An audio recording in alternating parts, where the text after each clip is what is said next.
네, 안녕하세요. 네, 오늘 두 번째 미니 강연을 맡은 김태현 PD이고요. 그래서 오늘 주제는 제가 서평으로 100만 조회수 찍은 비결을 적어놨어요. 근데 저게 제목이 의아해하시는 분들도 계실 텐데 제가 최근에 브런치의 누적 조회수가 100만이 넘었어요. 그래서 오늘 제가 브런치 시작한 지 거의 본격적으로 시작한 지 1년 정도가 넘었는데 제가 서평만으로도 100만 조회수를 찍었거든요.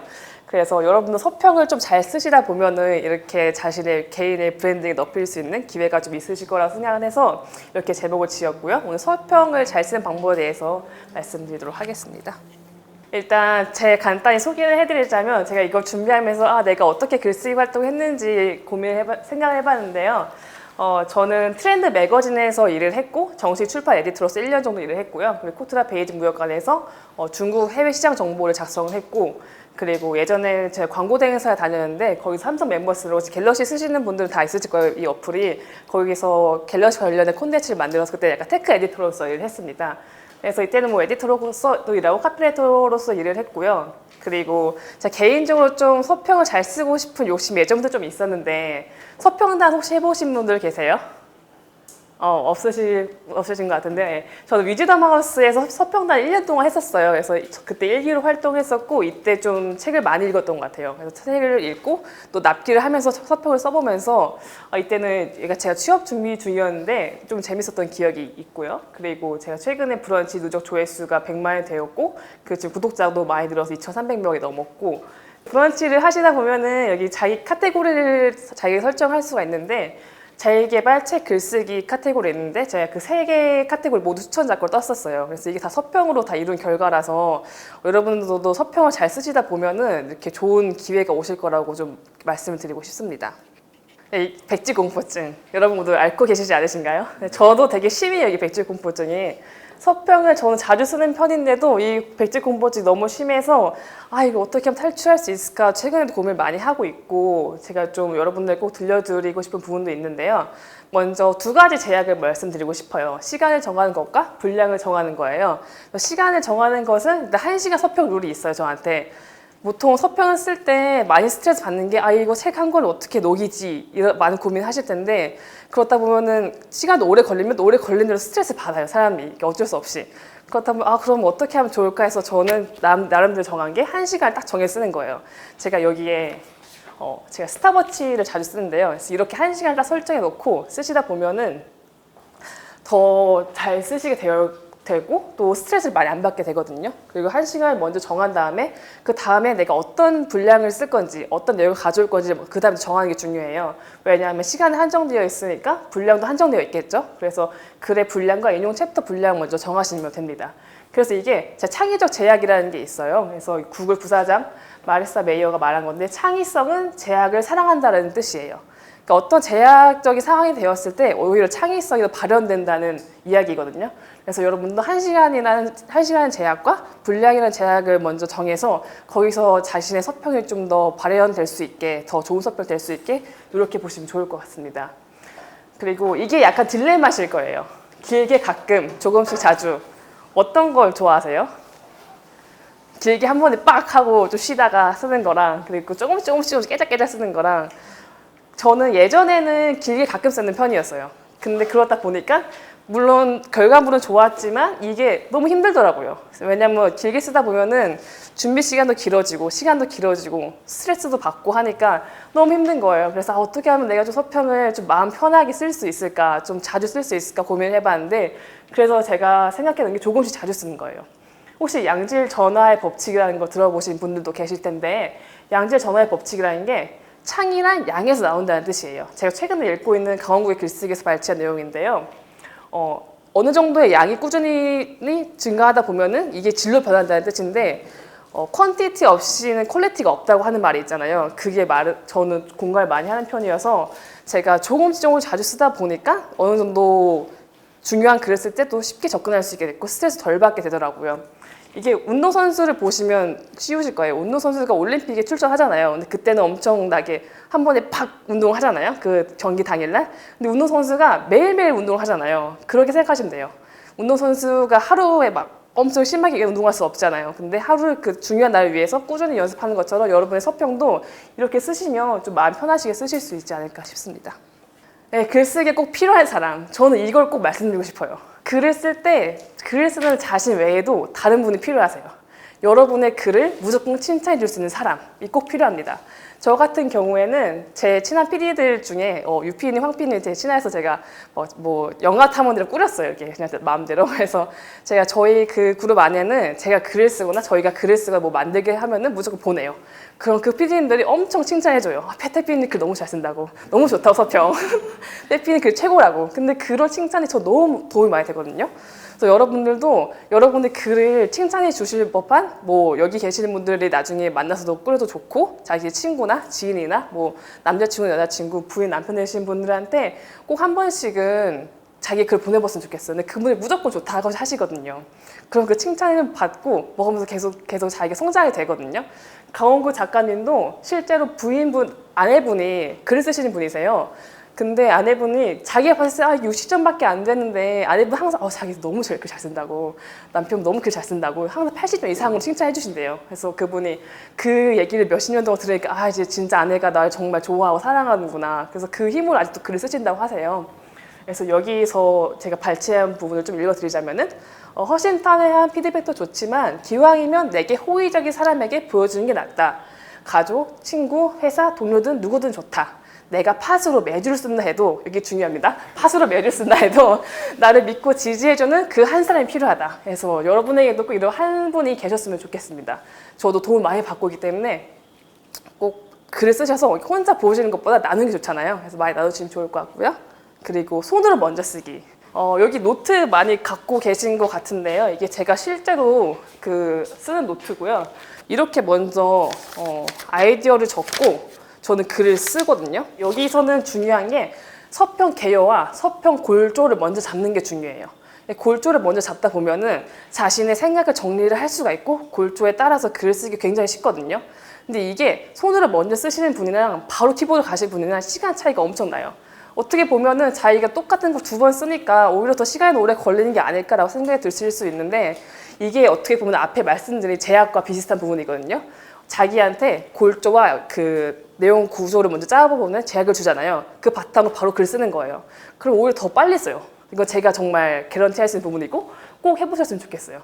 그 쓰실 때 골조 쓰시고 쓰시고 싶은 메시지, 내가 이 책을 읽고 이거 내가 꼭 전달하고 싶다. 내 친구한테 이 책에 대해서 얘기할 때 이 얘기를 꼭 해주고 싶다라는 부분을 적으시면 되고 그 부분에 대해서 인용 페이지를 적으면 좋아요. 이 페이지가 좋네 하면 접어놓고 이 페이지를 적으세요. 그럼 그거 바로 서평 쓸 수 있거든요. 저도 그래서 그렇게 쓰고 있고요. 그래서 무조건 펜 다음 키보드다라는 걸 좀 생각해 주시면 좋을 것 같아요. 그냥 아무 노트에 적고 편하게 쓰시면 됩니다. 이게 돈의 역사라는 책을 읽고 제가 서평을 쓸 때 가져온 여기가 노트이고 여기가 제 서평이에요. 보시면은 첫 번째 제가 버블 경제 분계 파트를 먼저 정했고 거기를 쓰기 위해서 이 버블 경제는 어땠습니다. 뭐 사례 몇 페이지, 뭐 버블 경제 어떻게 일어났을까 이렇게 쭉 예시를 적었어요. 그래서 이렇게 이 하나하나의 꼭지가 하나하나의 문단이라 보시면 돼요. 그래서 이게 초안이 되었고 이 초안을 바탕으로 더 확장을 시킨 거예요, 서평에서. 그러니까 시간이 훨씬 더 절약됐어요, 이 서평이. 굉장히 긴 서평에 불구하고 시간이 많이 절약되었고 인생의 마지막 순간에서 서평을 썼는데 제가 죽음에 관련된 이야기를 떠올렸을 때 어떤 게 있었는지 제가 인도에 가는 경험을 적었거든요. 그리고 인도에 가서 어떻게 가게 되었는지 그리고 어떤 챕터를 쓸 건지 그리고 인도 경험을 통해 내가 전달해주고 싶은 메시지를 이렇게 적었고요. 그리고 창의적 공동체라 아까 선생님 말씀하신 부분에 비슷한 맥락이에요. 창의적 공동체에 관련된 글을 썼고 이거는 신큐베이션 관련된 글이었는데 창의적 공동체가 중요한 거에 대해서 제가 메시지를 전하고 싶었어요, 사람들한테. 그러면 내가 그냥 뭐 창의적 공동체 중요해 라고 할 수 없잖아요. 그러다 보니까 여러 가지 재료를 가져왔고 나중에 이거 다시 설명해 드릴게요. 재료를 가져왔고 이렇게 몇 페이지에 아까 생각이 도리된 순간 저도 많이 참고했는데 몇 페이지에 어떤 내용이 있고 이렇게 사례가 있는지 골줄 쭉 잡았거든요. 편하게 쓰시면 돼요. 그렇게 막 1번, 2번 쓰실 필요도 없고 생각날 쭉쭉 적어 한번 적으시고 또 이걸 나중에 한번 편집하실 때 한 번 더 적으시면 더 도움 많이 돼요. 그리고 이제 본격적으로 스토리텔링 서평 쓰기에 대해서 말씀을 드리려고 해요. 그래서 일단 스토리텔링 서평을 쓰기 위해서는 되게 여러 종류가 있는데요.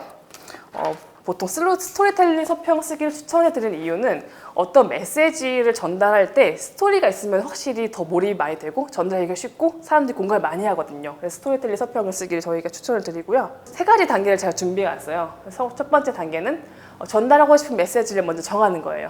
이게 제일 중요한 부분이고 앞에서 말씀드린 창의적 제약과 비슷한 맥락인데 선택과 집중을 하는 게 우선이 되어야 하고요. 그리고 이 책이 두꺼운 책인데 보통 이 책을 다 담고 싶잖아요. 마음 같아서는. 사실 그럴 수 없다는 걸 모두 다 알고 계시잖아요. 그래서 이럴 때 선택과 집중을 하셔서 내가 이 책에서는 이 챕터를 꼭 가져야겠다. 이 챕터를 꼭 인용해야겠다. 부분을 대해서 꼭 가져와 주시고 책을 읽다 보면은 내 가슴에 꽂힌 문장들이 있을 거예요. 그 책을 딱 접어놓고 밑줄 그어놓으시고 그 다음에 서평 쓸 때 다시 들춰보시면 되고요. 그 주제가 되겠죠? 메시지를 저희가 골랐어요. 두 번째 단계. 메시지를 골랐고 그리고 그 다음에 메시지를 전달해준 서평을 써야 되는데 이때 필요한 게 그 메시지에 힘을 실어줄 책의 내용과 요약을 발췌를 하는 거예요. 몇 페이지 적었잖아요. 그 페이지를 가져오는 거예요. 인용하는 거죠. 그렇다 보면은 내가 이 책을 읽었을 때 나는 이런 메시지를 사람들한테 주고 싶어. 근데 어떻게 필요할까? 라고 봤을 때 그 서평의 메시지를 뒷받침해 줄 수 있게 뭐 페이지 수나 인용 섹터를 먼저 정해서 그걸 또 먼저 가져오는 거죠. 이 작업도 두 번째로 필요하고요.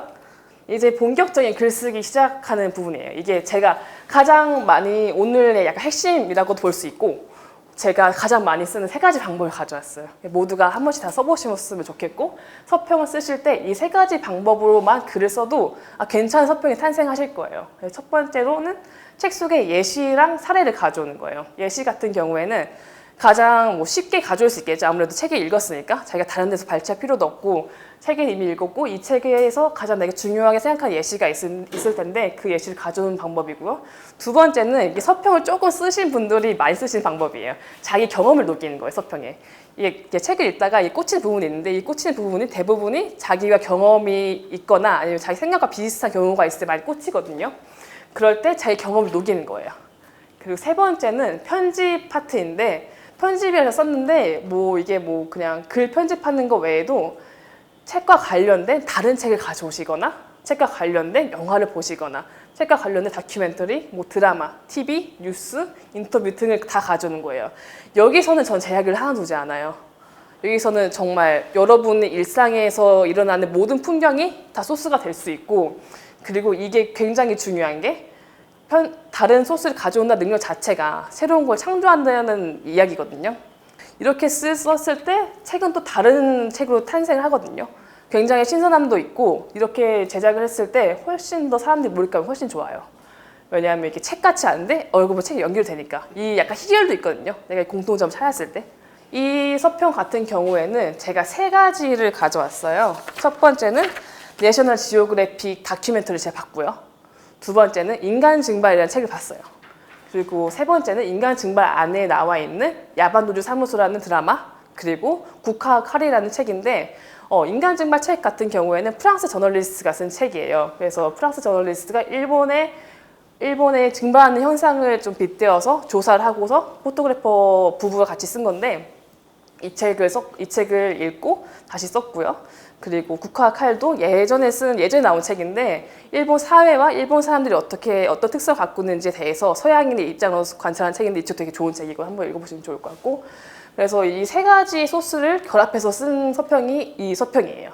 그러다 보니까 사실 이 책은 경제 관련 책이었는데 일본 사회와 문화 현상을 같이 빗대서 녹여보니까 서평이 좀 다르게 탄생했어요. 첫 번째 도입 부분을 아예 이렇게 풀었거든요. 그렇다 보면 사람들이 흥미를 더 갖게 되고 또 관심을 갖게 되어서 서평 되게 반응도 좋았고 저는 좀 괜찮게 작업했던 서평이라고 기억됩니다. 두 번째 같은 경우에는 아까 말씀드린 자기 경험을 갖고 오는 게 가장 좋다고 했잖아요. 이 책이 인생의 마지막 순간에서 하는 책인데 솔직히 죽음이라는 걸 저도 이렇게 크게 경험해 본 적이 없어요. 해봤자 장례식 가거나 반려동물이 죽거나 이런 경험이 대부분이었는데 제가 22살 때 인도를 갔었어요. 인도를 가서 거기 겐지스강이 있는데 겐지스강에서 인도 사람들이 다 장례식을 치르거든요. 왜냐하면 거기서 장례를 할 경우에는 윤회 사상에서 벗어난다고 생각하기 때문에 하나의 축복이라 생각을 여겨요. 인도 사람들이. 저는 그때 그 경험이 너무 강렬했어요. 그래서 내가 이 책을 읽고 비슷한 경험이 뭐가 있을까 떠올렸고 그때 생각해낸 게 겐지스강에 간 경험이었어요. 그래서 그거를 떠올려서 바로 쓴 서평이 이 서평이에요. 그래서 이 서평 같은 경우에는 도입부를 아예 제 인도 경험으로 썼고 그 중간중간에 책 내용을 녹여서 쓴 서평이고요. 그래서 이렇게 주제와 관련된 비슷한 경우에 무엇이 있을까를 고민해 보는 것도 굉장히 좋은 방법이에요. 그리고 여러분이 가장 쉽게 쓸 수 있고 더 솔직한 글을 쓸 수 있고 사람들이 더 많이 관심을 갖게 되는 글이거든요. 세 번째 같은 경우에는 이거는 제가 좀 많이 여러분께 메시지 전달드리고 싶은 부분도 있어요. 사실 이게 글을 잘 쓰고 싶은 욕심이 있으신 분들이라면 꼭 기억해 주시면 좋겠는데 관찰이에요. 관찰과 학습. 이거 같은 경우에는 제가 예시를 되게 많이 들었거든요. 이 사람이 지코인데 지코가 크루가 있어요. 팬시차일드라고 많이 좋아하시는 분들 아실 텐데 팬시차일드도 창의적 공동체의 하나고요. 그리고 존 레논 그리고 오노요코, 백남준 씨 이 세 분도 되게 교류가 많았다고 해요. 그리고 피카소랑 르꼬르비지에도 있었고 르꼬르비지 같은 경우는 현대 건축의 거장이라고 부르시거든요. 그리고 독일의 바우하우스 같은 경우는 올해 100주년을 맞이해서 여기저기서 기사가 많이 나오고 있어서 제가 많이 접했던 거고 그리고 제가 또 읽었던 책을 녹였고요. 생각에 돈이 되는 순간 그리고 제가 광고 회사를 다니다 보니까 광고에 관심이 많아서 좋은 광고를 좀 모아놔요. 그래서 그 중에 하나가 아디다스 광고였고 제가 다음에 진행할 신규매체 모임 이름이 우리는 모두 크리에이터다라는 모임인데 그 모임도 그 아디다스 광고 카피에서 가져온 거예요. 그래서 근데 저는 이게 제가 평소에 학습했던 거를 다 알아서 다 녹인 거거든요. 평소에 관찰을 얼마나 많이 하고 학습을 얼마나 많이 하는지 따라서 글을 되게 쉽게 쓸 수가 있어요. 평소에 그 길거리 지나다니시다가 관찰하고 싶은 것들 뭐 적어두시고 생각나는 거 적어두시고 책 읽다가 이런 분야에 킵해야지 꼭 적어두시는 게 짧게라도 적어두시면 굉장히 도움이 많이 되거든요. 그래서 그런 걸 꼭 권해드리고 싶습니다. 그 글을 쓰시다 보면은 뭔가 이야기거리가 있어야 쓸 수 있거든요. 그 이야기를 이렇게 축적해 두신다고 생각해 두시면 아카이브를 만든다고 생각하시면 돼요. 자신만의 아카이브. 근데 거기에 대해 제약은 하나도 없고요. 처음부터 다시 썸머리 해드리자면 백지 공포증 탈출하기, 시간과 분량을 정하기. 1시간 서평, 저는 1시간 정도면은 웬만하면 한 편이 나와요. 그 책을 다 보고 작성하고 개요 작성하고 쓰는 과정에 1시간에 웬만하면 한 편씩 나오거든요. 약간 좀 타이트한데 그걸 그 욕심을 좀 버리시면 되거든요. 그래서 타이트하지만 꼭 한 번쯤은 시도해 보시면 좋을 것 같아요. 이게 시간이 적게 들면 스트레스가 적거든요. 사실 우리가 스트레스 받아서 글을 못 쓰는 거지 글을 못 써서 안 쓰는 건 아니거든요. 이게 스트레스 때문에 못 쓰는 게 많기 때문에 저도 그랬고 그리고 시간을 정하고 또 분량을 정하고 그리고 길게 가끔보다는 조금씩 자주 쓰는 거 양질 전화의 법칙을 생각을 해주시고요. 그리고 오늘 꼭 집에 돌아가시는 길에 한 번쯤 떠올려 보세요.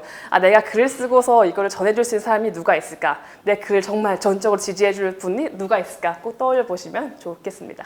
손으로 먼저 쓰기 이거 꼭 추천드리고요. 손을 먼저 쓸 때 서평 개요를 먼저 적고 그 다음에 메시지를 적고 또 요약, 인용 페이지를 적어주시고요.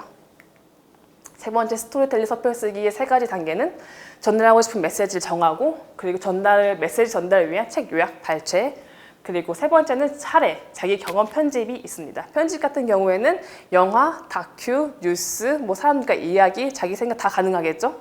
그리고 마지막 부분으로 글쓰기랑 독서 책이 있는데 그래서 우연치 않게 제가 지금 강원국의 글쓰기라는 책을 읽고 있는데 그래서 오늘 서평 강의 때 도움 많이 됐거든요. 그래서 이 책 꼭 한번 읽어보시면 좋을 것 같고 이 책 서문을 제가 봤는데 이 책을 쓰기 위해서 강원국 작가님이 100권의 책을 읽으셨대요. 그만큼 내용도 되게 좋고 저 이 책이 아주 어려운 책은 아닌데 저는 시간이 좀 오래 걸리는 이유가 책이 너무 좋아서 오래 걸리더라고요. 밑줄 치고 메모를 하다 보니까 너무 오래 걸려서 조금씩 되게 그 속독 대신에 묵독이라 하죠. 조금씩 읽고 있는데 이렇게 좋은 책을 추천드리고요. 이동진 독서법이라는데 이 책은 되게 읽기 쉬워요. 그래서 이동진 씨를 제가 왜 소개해드리냐면 제가 얼마 전에 강연을 갔었는데 이동진 씨가 1년에 영화평론가잖아요. 1년에 영화를 400편을 본대요. 양질 전화의 법칙이 진짜 대가시거든요. 근데 이분이 책도 많이 읽으세요. 배울 점이 많으신 분이라서 제가 좀 좋아하시는 분이라서 오늘 소개해드리고 그리고 2가지를 기억해 주시면 좋을 것 같아요. 양질 전화, 그리고 도노 점수. 제가 앞서 말씀드린 부분은 약간 글쓰기, 서평을 어떻게 잘 쓸 수 있는지에 대한 방법이고 이 2가지 같은 경우에는 여러분이 꼭 기억해 두시면 좋을 단어예요. 그래서 뭔가 글 쓰는 사람이나 서평을 쓰는 사람에 대한 태도에 관련된 이야기고요. 양질 전화 같은 경우에는 창의성이나 양에서 나온다라는 이야기고요. 그리고 이 어느 정도 양이 있어야 질로 변한다는 꼭 잊지 말아주시고, 여러분이 조금씩 쓰는 서평도 어느 순간 또 좋기 위한 과정이니까 그게 한순간에 다 좋아질 수가 없거든요. 그래서 퀀텀 점프 하듯이 조금씩 쌓아두는 거라고 생각을 해두시면 좋으실 거예요. 마음 편하실 거고. 도노 점수라는 말이 있어요. 불교에서 나오는 용어인데 이렇게 불현듯 찾아오는 깨달음이라는 뜻이에요. 도노 같은 경우에는 햇빛이 비치는 것을 번뜩 일어나는 깨달음. 점수는 거울을 닦아 서서히 밝아지는 것이라고 해요. 그래서 우리는 도노를 원해요. 우리가 내 글이 빛났으면 좋겠고 내 서평이 잘 팔렸으면 좋겠고, 하지만 점수의 과정이 없이는 도노의 결과가 없습니다. 그래서 도노에 이르기까지는 점수의 과정이 꼭 필요하다는 거, 이게 졸구라고 하죠, 저희. 그래서 졸구의 과정이 필요하다는 걸 알아두시면 좋겠고요. 그래서 점수가 중요한 게, 점수는 어떻게 보면 자기를 좀 단련하는 과정이거든요. 그래서 거울을 닦아서 열심히 닦다 보면 언젠가 빛날 테니까 그걸 좀 그 성장의 사고방식을 가지시고 계속 꾸준히 하시면 좋을 것 같습니다. 감사합니다.